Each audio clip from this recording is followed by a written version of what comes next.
कार्तिक मास, वह महीना जब सृष्टि स्वयं तपस्या करती है, जब सूरज की पहली किरण के साथ धरती पर दिव्यता उतरती है।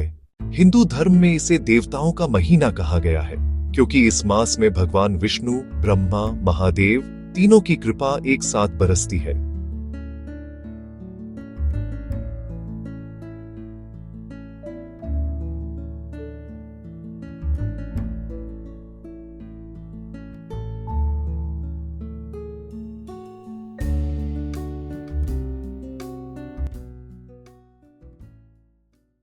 शास्त्रों में कहा गया है, कार्तिके स्नानम सर्व पाप प्रणाशनम, अर्थात कार्तिक मास में किया गया स्नान सभी पापों को नष्ट कर देता है।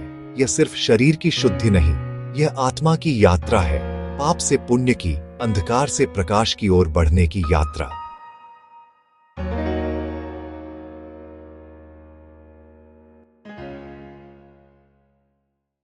ब्रह्म मुहूर्त का समय यानी सूर्योदय से 1.5 घंटा पहले, यही वह क्षण होता है जब वातावरण में दिव्यता फैलती है, देवता जागते हैं और साधना का प्रभाव 1000 गुना बढ़ जाता है। इसीलिए कार्तिक मास में ब्रह्म मुहूर्त में स्नान करने की परंपरा है।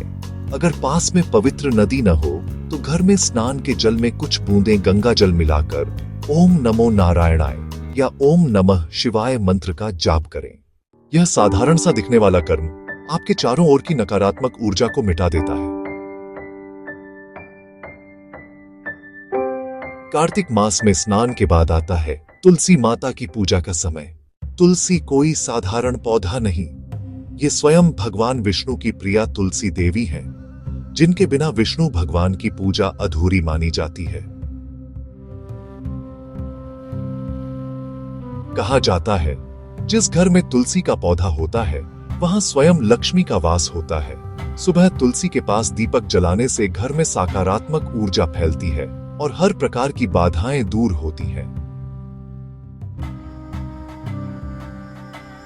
कार्तिक मास में तुलसी माता की पूजा का विशेष विधान है। सुबह सुबह स्नान के बाद तुलसी माता को जल चढ़ाए, गुलाल, अक्षत और फूल अर्पित करे, फिर घी का दीपक जलाए। फिर तुलसी माता के सामने शांति और सौभाग्य की प्रार्थना करे। हे तुलसी माता, मेरे जीवन से दुखों का अंधकार मिटा दो और मेरे घर में सुख शांति का दीपक जलाओ। कार्तिक मास की सबसे बड़ी विशेषता देवउठनी एकादशी का पर्व है, क्योंकि इस दिन भगवान विष्णु 4 महीने की योग निद्रा के बाद जागते हैं और इसी दिन मनाया जाता है तुलसी विवाह।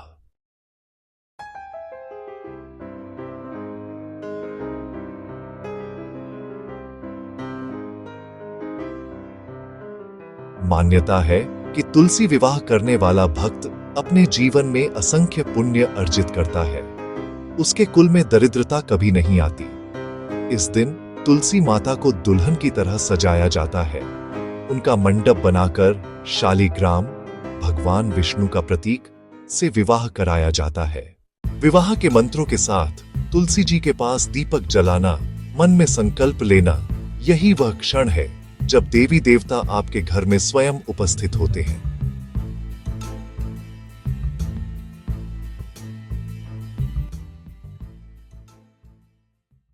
कार्तिक मास के हर दिन को दीपदान मास कहा गया है। शास्त्र कहते हैं, दीपम ददाति कार्तिके तस्य पापानि नश्यन्ति, यानी कार्तिक में दीपदान करने वाला व्यक्ति अपने सारे पापों से मुक्त हो जाता है।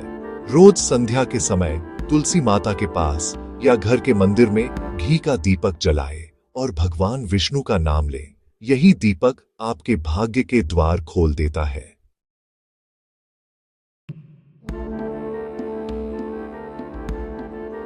कई लोग कार्तिक पूर्णिमा की रात गंगा या किसी पवित्र जल में दीप प्रवाहित करते हैं। ये दीपक केवल रोशनी नहीं है, ये आपकी इच्छाओं का संदेश लेकर देवताओं तक पहुंचते हैं। कहा जाता है, जो व्यक्ति इस दिन दीप दान करता है उसे अगले जन्म में भी दिव्य जीवन प्राप्त होता है। कार्तिक मास का हर क्षण भक्ति, साधना और प्रकाश का प्रतीक है। यह महीना हमें सिखाता है कि जीवन का अंधकार सिर्फ एक दीपक से मिट सकता है, अगर वह दीप विश्वास और श्रद्धा से जलाया गया हो। तो इस कार्तिक मास में जल्दी उठिए, स्नान कीजिए, तुलसी माता की पूजा कीजिए और दीपदान अवश्य करें, क्योंकि यही वो 3 कर्म हैं जो आपकी किस्मत की दिशा बदल सकते हैं। अगर आप भी कार्तिक मास में यह संकल्प ले रहे हैं तो कमेंट में लिखिए ओम नमो नारायणाय, ताकि यह शुभ ऊर्जा पूरे ब्रह्मांड में गूंज उठे। जय श्री हरि, जय तुलसी माता। कार्तिक मास 2025 भगवान विष्णु का सबसे प्रिय महीना माना गया है। इस दौरान ब्रह्म मुहूर्त में स्नान, तुलसी माता की पूजा और संध्या के समय दीपदान करने से जीवन के सभी पाप मिट जाते हैं और सौभाग्य की वर्षा होती है। इस वीडियो में जानिए कार्तिक मास स्नान का वास्तविक रहस्य, तुलसी पूजा की विधि और महत्व, तुलसी विवाह का गूढ़ अर्थ, दीपदान से मिलने वाले दिव्य फल। जो भी भक्त सच्चे भाव से इस मास का पालन करता है वह विष्णु भगवान की कृपा से हर संकट से मुक्त होता है।